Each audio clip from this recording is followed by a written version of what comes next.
Hello students, welcome to class 11. Okay, class 11 CBSE board. Hope you all are in a great health. Okay, so as the days are going on fast, so we all have to start, okay, our classes. So is it not possible to go through the online classes because lots of students through the Zoom, okay, we have some problems, someone's not getting my voice, okay. So that's why I'm making a video upon a chapter, okay, the whole chapter.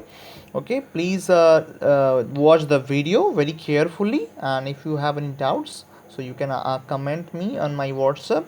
Okay guys, so let's start with the new chapter of the class 11 CBSE board. Actually, here we have the two books. Okay, the first book, that is called the Hornbill. Okay guys, there are two chapters.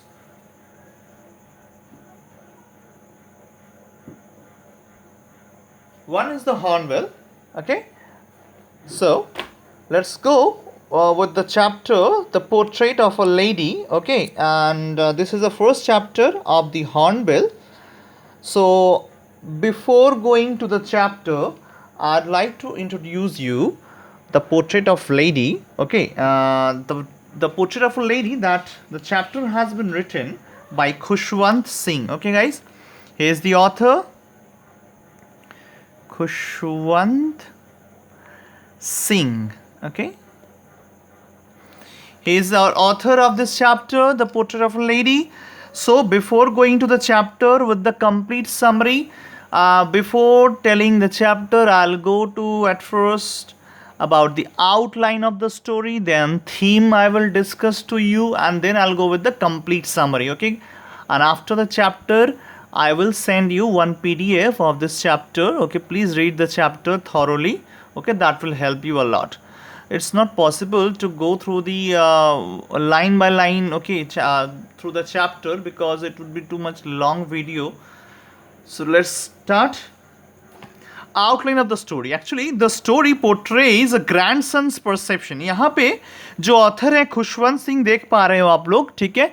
ये खुशवंत सिंह जो है वो है grandson, ठीक है, and he has some perception, ठीक है. Perception that means thought of his grandmother and how their bond of love undergoes changes. Okay, तो यहाँ पे एक रिलेशन दिखाया गया है, एक ग्रैंडसन और उसकी ग्रैनी का, ठीक है. तो ग्रैंडसन है खुशवंत सिंह खुद ऑथर, वो अपने ग्रैंड मदर के बारे में बताते हैं कि उनके ग्रैंड मदर के साथ उनका रिलेशन कैसा है, और ये रिलेशन जैसे जैसे वक्त गुजरता है कैसे कैसे चेंजेस होते हैं हम लोग देखेंगे यहाँ पे. The story puts light on the need of companionship and friendship felt by our elders. हम जब बूढ़े होते हैं हम लोग, तो हमारे जो एल्डर्स होते हैं उनको बहुत ज़्यादा ज़रूरत होती है कि वो अपने फैमिली के साथ रहें, ठीक है. तो यहाँ पे उनका फैमिली थोड़ा डिटैच होता है, फैमिली डिटैच नहीं होता है यहाँ पे. ग्रैंड सन जो खुशवंत सिंह जी हैं वो थोड़ा डिटैच हो जाएंगे 5 इयर्स के लिए, और 5 इयर्स के लिए नहीं, जब वो सेटल होंगे सिटी में तो उनका जो अटैचमेंट है वो ग्रैनी के साथ थोड़ा सा कम हो जाएगा.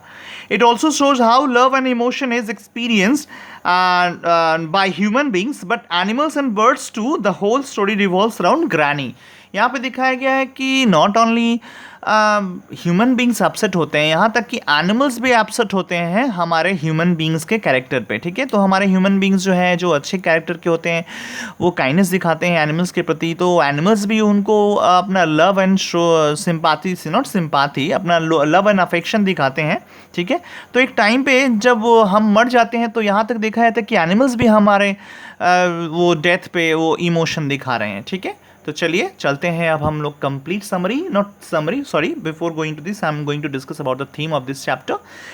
Innocence, love, friendship, kindness, selflessness, respect and acceptance. यहाँ पे जो ग्रैनी है उनको मेन फोकस किया गया है टोटल स्टोरी में. एक्चुअली ग्रैनी इतनी एल्डर हैं, ठीक है, कि वो सारे इस एज में भी वो सारे सब कुछ जो प्रॉब्लम्स उन पे आ रहे हैं, टफ सिचुएशन जो आ रहे हैं, सेक्लूजन का मतलब है लोनलीनेस जो आ रहे हैं, उनको भी वो कैसे एक्सेप्ट कर रही है. बट एक बार भी वो किसी चीज़ के अगेंस्ट में नहीं जा रही है, सबको वो पेशेंसफुली, ठीक है, बियरिंग कर रही है, सहती जा रही है. तो चलिए चैप्टर में चलते हैं. या guys, this is the complete summary of this chapter. Okay, line by line, I'll go with the chapter. Pen portrait of grandmother. The writer speaks of his own grandmother, and by the time he wrote the story, she was quite old and all her hairs had been white. तो granny के बारे में लिखते हैं author अपनी granny के बारे में, तो यहाँ पे देते हैं कि ग्रैनी बहुत बूढ़ी है, उनका जो हेयर है वाइट हो चुका है. Her wrinkle face and body gave him a kind of surprise. मतलब इतनी बूढ़ी हो चुकी हैं कि मतलब सरप्राइज हो जाता है, उनका जो बॉडी का जो चमड़ा होता है ना वो भी झूल रहा है पूरा. Since 20 years writer is with his grand mother, but writer 20 साल गुजार दिए. इन 20 सालों में उसने ग्रैनी को जैसा पहले देखा था वैसे अभी भी ग्रैनी को देखते आ रहा है, कोई चेंजेस नहीं हुई है. People say that once the old lady was as beautiful as a fairy. ठीक है, ग्रैनी बहुत ही सुंदर थी देखने में. एंड हर हस्बैंड, राइटर्स जो हर हस्बैंड मतलब जो ग्रैनी का जो हस्बैंड था, मतलब ऑथर का जो ग्रैंडफादर है, लुक्ड एटलीस्ट 100 years old. ठीक है, उनको देख कर लगता है कि वो 100 साल के हैं. ठीक है, तो मैचअप ही नहीं करता है ग्रैनी के साथ उनका relation. His photo was being hung in the drawing room of the writer. किनका फोटो दिया हुआ है? ग्रैंडफादर का फोटो मैंटल पीस पर टंगा हुआ है. तो वहाँ से देखकर ऑथर थोड़ा कंपेयर करते हैं कि कैसे उनके ग्रैंडफादर और ग्रैनी का रिलेशन हुआ होगा. ठीक है, क्योंकि ग्रैंडफादर को 100 years ओल्ड की तरह दिखाई पड़ रहा है और ग्रैनी एकदम totally young and beautiful like fairy. चलते हैं नेक्स्ट हमारे टॉपिक पे, नेक्स्ट पॉइंट पे, अपीयरेंस. अब यहाँ पे ग्रैनी का अपीयरेंस दिखाया गया. ग्रैनी का अपीयरेंस कैसा है? Grandmother had always been short and fat. ठीक है, and her back was slightly bend. वो थोड़ी सी झुकी हुई थी, बूढ़ी हो गई थी ना. रिंकल्स चला आया था. Were a cross in her face when the writer came to know her she had been such condition and she was wearing a spotless white sari. Okay, white sari पहनती थी पूरा एकदम. And her silver locks were scattered untidily over her pale, puckered face, and her lips constantly moved in inaudible prayer. Inaudible that means continuous कुछ prayer करती थी जो author को भी पता नहीं था. ठीक है, वो चाहती थी ग्रैनी की ऑथर भी सीखे उस प्रेयर्स को, बट प्रेयर को सुनना ऑथर को अच्छा लगता था, बट उसको वो सीखना है, उसमें वो डिज़ायर, उनका विश नहीं था. ठीक है, she was like the winter landscape in the mountain. That means grannies sari has been compared with the winter landscape in the mountain. Okay, winter landscape in the mountain. mountain में जो बर्फ जमा रहता है तो देखिए कितना सफ़ेद रहता है, वैसे ही हमारी ग्रैनी का सफ़ेद साड़ी भी है. ठीक है, तो granny all time rosary beads, यानी रोजरी बीड्स किसको बोलते हैं गाइस? वो क्या होता है ना, जपते हैं माला, हम लोग रुद्राक्ष की माला जपते हैं, तो वो हमेशा वो रुद्राक्ष की माला जपती रहती है, जिसको रोजरी बीड्स सीकर. हाँ, रोजरी बीड्स, ROSARYBEADS बीड्स. तो वो हमेशा जपती थी और हमेशा प्रेयर उनके मुंह में हमेशा रहता था. ठीक है, तो ये था हमारा ग्रैनी का अपीयरेंस. चलिए हम लोग चलते हैं अब जो ऑथर एंड ग्रैनी का जो मेन जो जहाँ से स्टार्टिंग होता है उनका relation. Both the writer and his grandmother were good friends थे. ठीक है, तो ऑथर अपने ग्रैनी के साथ उनके विलेज में रहता था and his parents had left him with his grandmother at village. ठीक है, and his parents were in city. So every day she use to wake up the writer to be ready to go to school. ठीक है, तो प्रत्येक दिन granny क्या करती थी, अपने ग्रैंडसन को, दैट मीन्स खुशवंत सिंह को, रोज मॉर्निंग में उठाती थी और स्कूल लेके जाती थी. तो वहाँ पे गाइस अब विलेज में स्कूल कैसे होता है देखिए, वहाँ पे डिस्क्राइब किया गया है.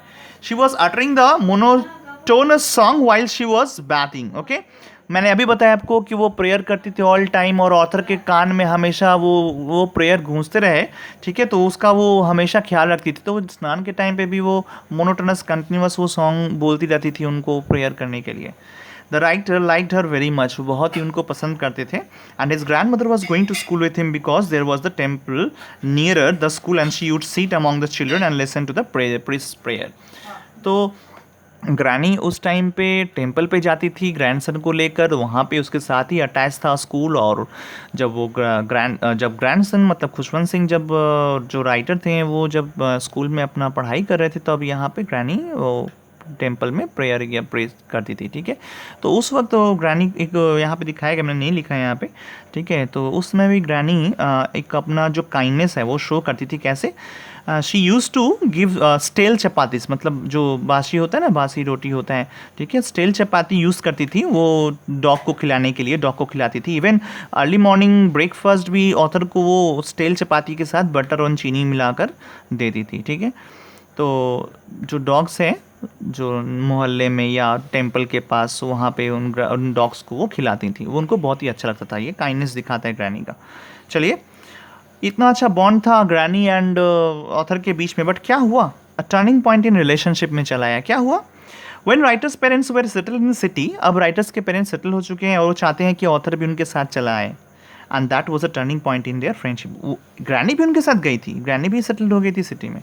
Both the writer and his grand mother startle spending days separated and the writer became separated from the close relation with his grand mother. अब धीरे धीरे ग्रैनी के साथ ग्रैंडसन का जो रिलेशन है वो धीरे धीरे डिटैच हो रहा है, ठीक है। अब यहाँ पे सिटी पे आ गई है, अब वहाँ फ्लैट में रहना पड़ता है। ग्रैनी अब जहाँ तहाँ बाहर भी नहीं निकल पाती है, ठीक है। यहाँ तक कि वो स्कूल भी नहीं ले जा पाती है ग्रैंडसन ऑथर को, बिकॉज यहाँ पे तो अब पुल कर आता है ग्रैंडसन को ले जाने के लिए, तो वह रास्ते में बाहर भी निकल नहीं पाती हैं और डॉगी को खिला भी नहीं पाती हैं। And when he reported her about the music lesson he was being taught, his grandma felt sorrow because she knew that music had been associated with harlots. And granny कहीं ना कहीं पे अगेंस्ट थी, इस इंग्लिश एजुकेशन के against में थी, ठीक है। उनके अनुसार वो इंग्लिश स्कूल्स में वो प्रेयर्स वगैरह नहीं करवाया जाता है, ठीक है। जो गॉड्स का जो प्रेयर्स होता है, रिचुअल्स होते हैं, वो सब नहीं सिखाया जाता है। तो she was totally against of English medium schools. Okay, यहाँ पे हार्लॉट्स के बारे में बताया गया है guys. Harlots it's an abusive language, that means an prostitute. Okay, तो वो कंपेयर कर रही हैं वो इंग्लिश मीडियम स्कूल को हार्लॉट्स के साथ, ठीक है, बिकॉज यहाँ पे कोई कल्चर नहीं है इसलिए। She said nothing but her silence mean disapproval. Okay, वो तो कुछ बोल नहीं रही है, पेशेंसफुली सब चीज़ को वो एक्सेप्ट कर ले रही हैं, ठीक है। तो शांत हो जा रही है, इसका मतलब वो डिसअप्रूवल दिखा रही हैं इंग्लिश मीडियम के अगेंस्ट में। चलते हैं अब स्टेट ऑफ सेक्लूजन। नेक्स्ट हमारा जो पॉइंट है वो स्टेट ऑफ सेक्लूजन। सेक्लूजन का मतलब होता है लोनलीनेस। तो अब ऑथर के साथ ग्रैनी का तो अटैचमेंट वैसा है नहीं, तो इसलिए ग्रैनी मैक्सिमम टाइम अकेले रहती हैं, ठीक है। तो अकेले में वो क्या करती हैं? अब वो बाहर भी नहीं जाती हैं जो डॉगी को खिला सके। When the writer went to university, he was allotted a room for his staying, and his grandmother spent time with her spinning wheel. तो उस खाली टाइम पे वो spinning wheel, ठीक है, चरखा घुमाती थी। From sunrise to sunset, she lay sat by her wheel spinning and reciting prayers को recite करती थी। और in the afternoon she relaxed for a while to feed the sparrows, ठीक है, स्पैरोस को खिलाने में व्यस्त रहती थी। तो अब डॉगी को नहीं खिलाती हैं, वो अब स्पैरोस को खिलाती हैं, ठीक है। She was always getting surrounded by sparrows that were perching on her legs and shoulders, and some even sat on her head.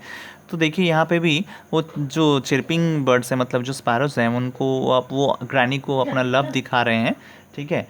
तो कैसे लव दिखा रहे हैं? वो ग्रैनी के सर पे, कोई शोल्डर पे बैठ जा रहे हैं, ठीक है। और यहाँ तक कि वो जा भी नहीं, भाग भी नहीं रहे हैं, ठीक है। एंड ग्रैनी भी देखिए, she never drop them away, वो उनको शू नहीं करती है, दैट मीन्स वो उनको भगाती भी नहीं है। And feeding sparrow was the happiest half hour of the day for her. Granny के लिए वो सबसे हैप्पीएस्ट मोमेंट था, वो बर्ड्स को चिरपिंग करवाना, ठीक है। तो ये काम वो अराउंड 3 बजे से 4 बजे के अंदर करती थी, ठीक है। चलिए नेक्स्ट पॉइंट पे चलते हैं।